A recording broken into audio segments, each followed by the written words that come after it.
Well, you're under arrest. What? Yep. So we're placing you under arrest. There's going to be some people at the sheriff's office that are going to be talking to you Why down am there. I under arrest? If you'll let me, my children, you guys, my children. What is happening here? What is happening? So we have a copy of your warrant for you. I don't understand. What? This is insane. My kids are going to be so scared. How is this happening?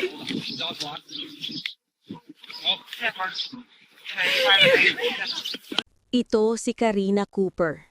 Pumatay ng sariling asawa dahil sa pagmamahal niya sa kanyang kabit. Ma'am, what happened? Madaling araw ng June 18, 2021, bandang 4:39 a.m., isang hysterical na tawag ang pumasok sa 911 dispatch center ng Tama County. Halos hindi maintindihan ng dispatcher ang sinasabi ng babae dahil sa sobrang pag-iyak at paghingal. Ang malinaw lang, may duguan at kailangan ng tulong. Doon nakita ng pulis ang asawa niyang si Ryan nakasubsob sa recliner, walang galaw at basang-basa ng dugo.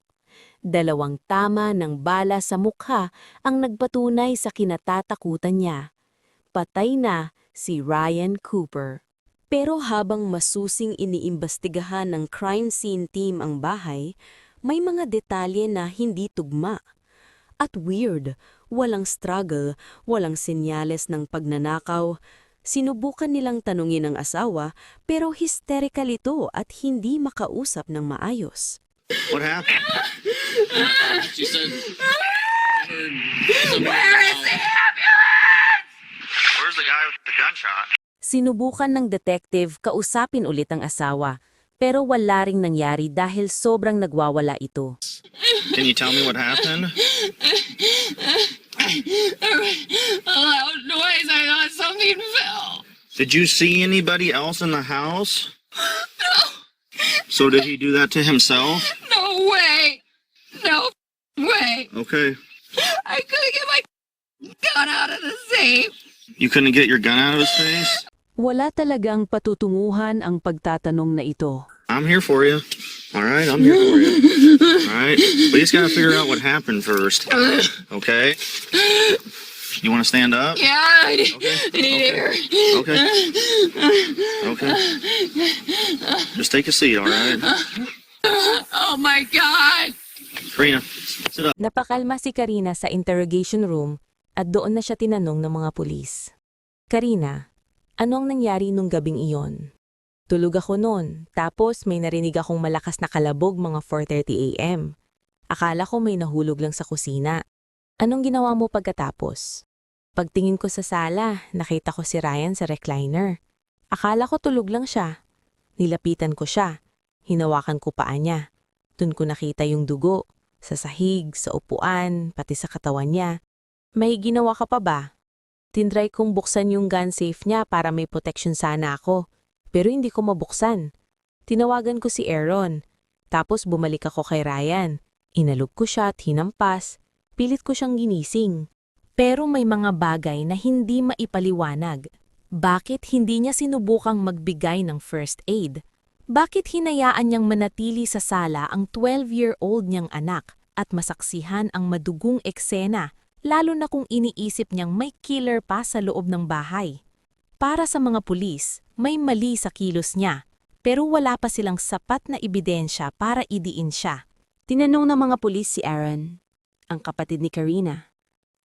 May ikukwento ako, sabi ni Aaron, seryoso ang tono. Nung last year, may nakita si Ryan sa Snapchat ni Karina.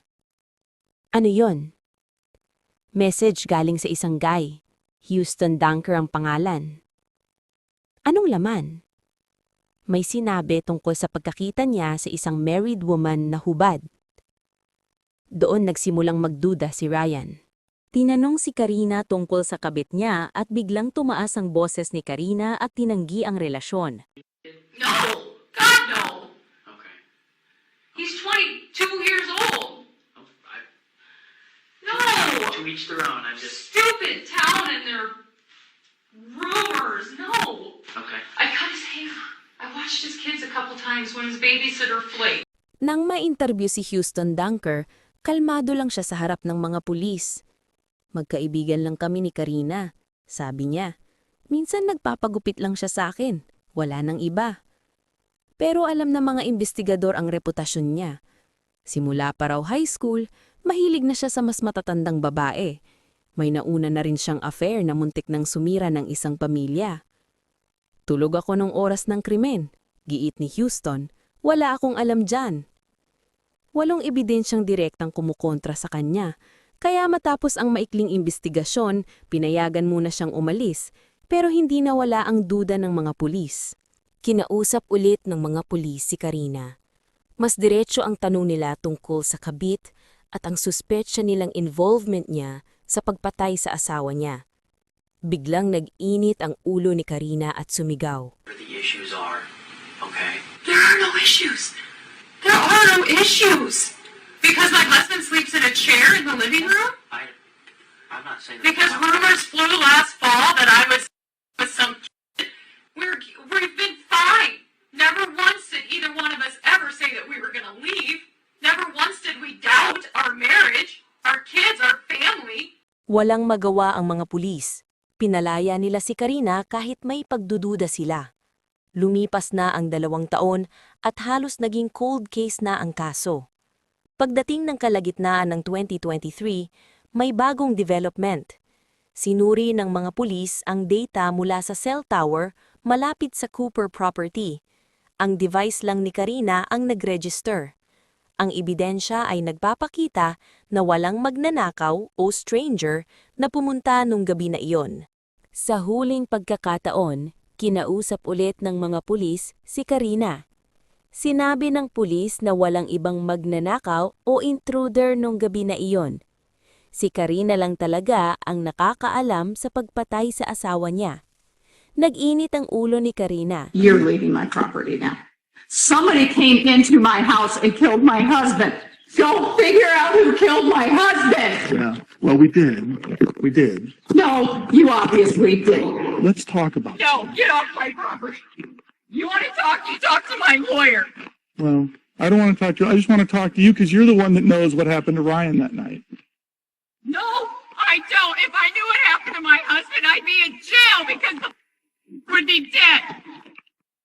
Karina, Get off my property. Umabot ulit ng halos 1 taon bago magdesisyon ang prosecutor na maglabas ng arrest warrant.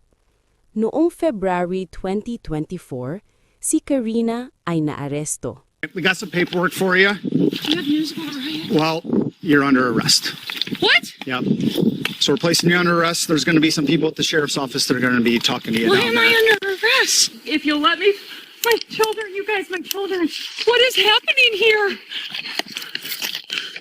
What is happening? So we have a copy of your warrant for you. I don't understand. What? This is insane. My kids are gonna be so scared. How is this happening? Inaresto din ng mga pulis si Houston dahil malakas ang ebidensya ng pagkakasangkot niya. Ang sapatos niya ay tugma sa mga footprints na nakita sa murder scene. Nagsimula ang trial at sa bandang huli, pinatawan ng life imprisonment si Karina bilang mastermind ng murder at si Houston bilang salarin sa murder. He was a simple man, kind, caring, thoughtful towards others. His 4 children, Cole, Cade, Gable, and Cortland, were his most cherished treasures.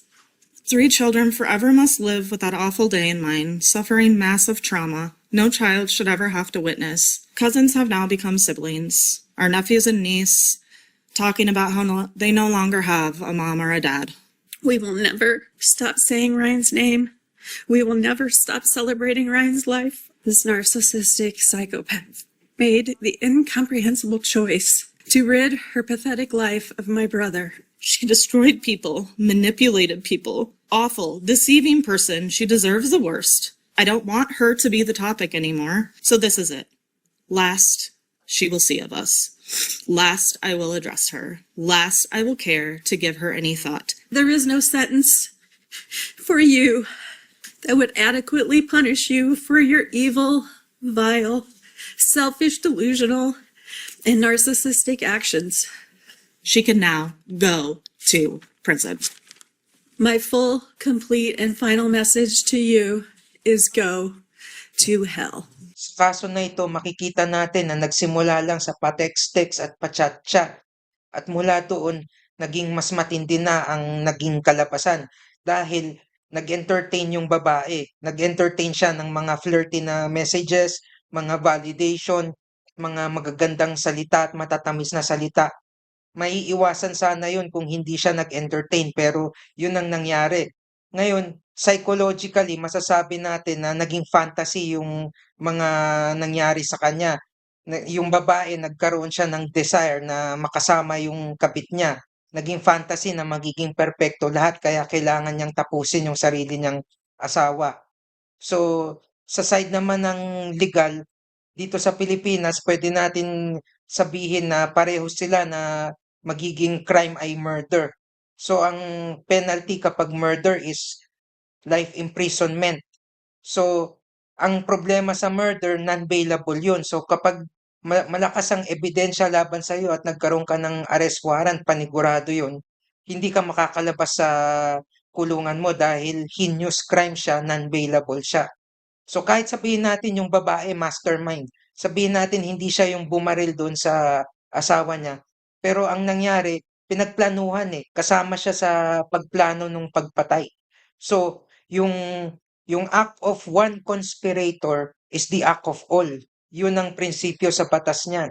Kaya ang mangyayari, kung ano yung naging pataw na murder doon sa lalaki na gumawa ng crime, ganun din ang pataw doon sa babae na nag-mastermind kahit hindi siya yung humawak ng baril at hindi siya yung nag-trigger nung baril. Yun ang nangyayari sa batas natin. Ganun pinapataw sa batas natin.